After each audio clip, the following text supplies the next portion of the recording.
Hello friends, welcome to Course Laboratory, and in this session we will learn about what is polymorphisms in Java. So let's first go through of the point what I have written in that. So it says it is a concept by which we can perform a single action in different ways, and this can be achieved in two ways. One is method overloading, another is method overriding. So let's just take a look of this example which I have written, and later on we will try to relate our point with the example. So let me tell you, like, first we have created one class and I have named it as poly1, and in that I have created one instance method, and the name of this method is add, and it is taking two arguments. One is integer type of a, another is integer type of b, and it is simply printing the sum of these two numbers. Okay, so right now my requirement is I just wanted to call this number and I wanted to print two numbers. So as you know, this is the instance method, so we'll be required to create the instance of this class, then only we'll be able to call this method. So okay, as you can see, I have created one main method, and in that I've already created the instance of our class. So let's just simply call our method add, and I'll pass 1 and 2 there. So let's save this and let's execute. So it says sum of two numbers is 3, but right now I want to add three numbers, and I want like the name of this particular functions will be same. So yes, you can do that. You can simply copy this code and paste it again. You just need to change the arguments. Earlier it was taking two arguments, now it is taking three arguments, and you can write plus c, and or if you wanted to add three numbers, you can call this function. So now I wanted to add 1 2 3. Let's just execute this code. So as you can see, it says sum of two numbers 3 and sum of three numbers is 6. Okay, so let's just try to relate our code with our point what we have written. So as you can see, I have created two methods with same name, but the arguments, they are different. One of the method is taking two arguments, another method is taking three arguments. So what happens when you compile your code on the basis of calling or on the basis of passing the arguments, compiler will get to know like which method it will be required to call at the runtime.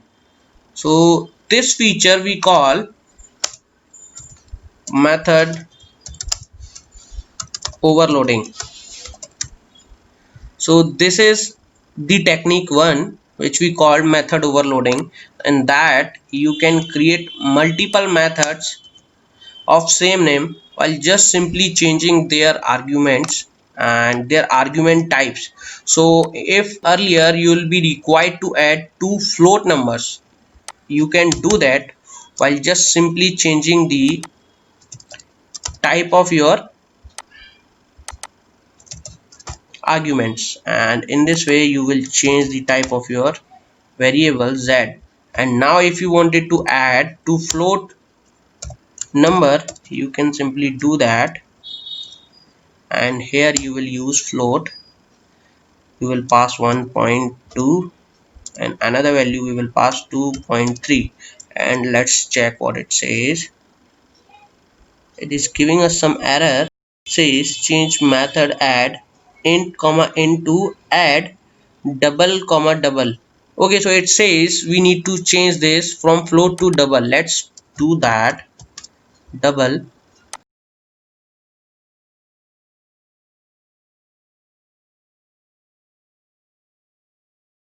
Okay, so now as you can see, this error has been removed. So let's just execute this code and let's take a look of the output. So it says sum of two numbers 3, sum of three numbers is 6, sum of two numbers is 3.5. So over here we are not bother about like which method we need to use. Whatever value you will pass, the compiler will automatically get to know, and in this way you can achieve polymorphism, and we call this method overloading technique. Okay, so this proved one of our point. So let's move to another class and we will try to relate our second point, like how we can achieve method overriding over there. Okay, so over here I have created one class, not one class, I have created three classes, but the main class name is poly2.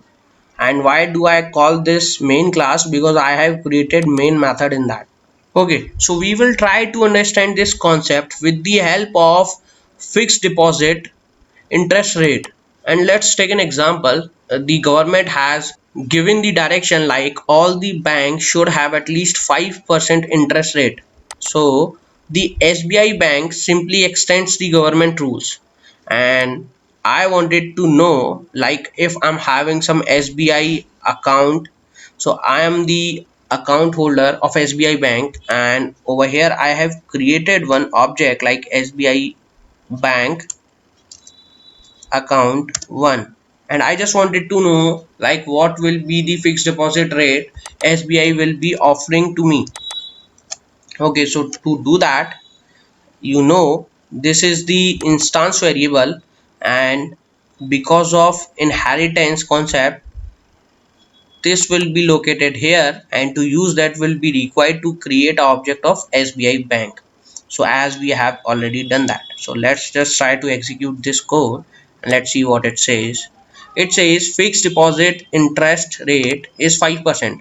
Okay, so but as you already know, there are so many other banks called some private banks, and if they'll be offering the same fixed deposit interest rate, then nobody will going to have their account.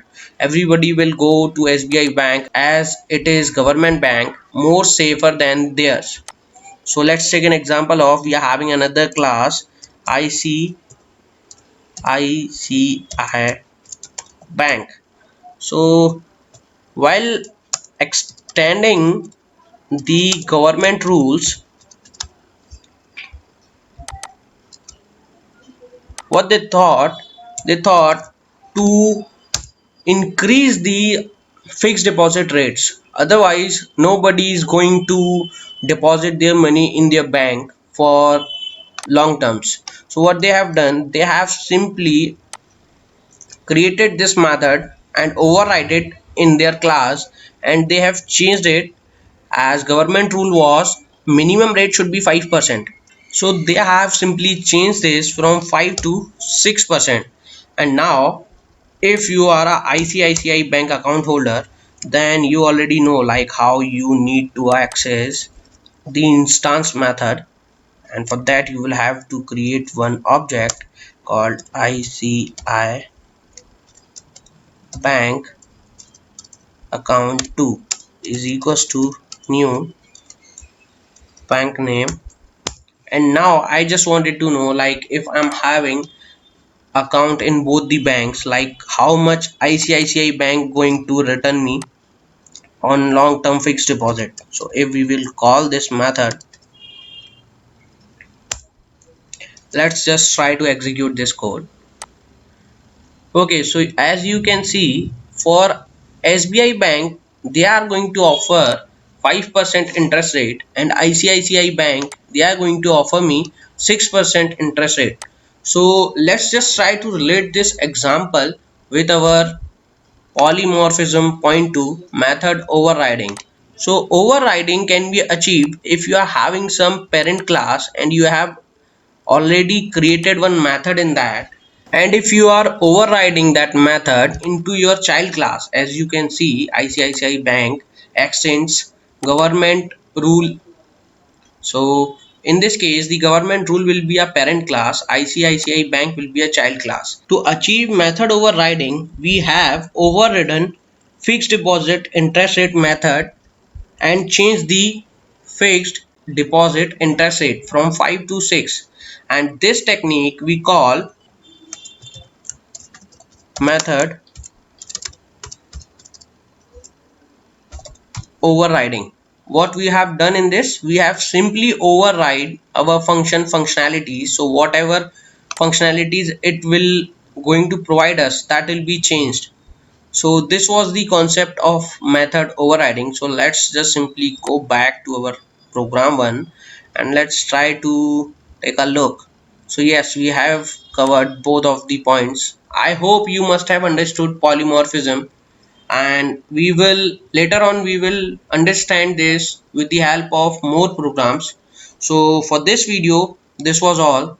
Thank you guys for joining us, and if you like the video, please stay tuned and happy learning.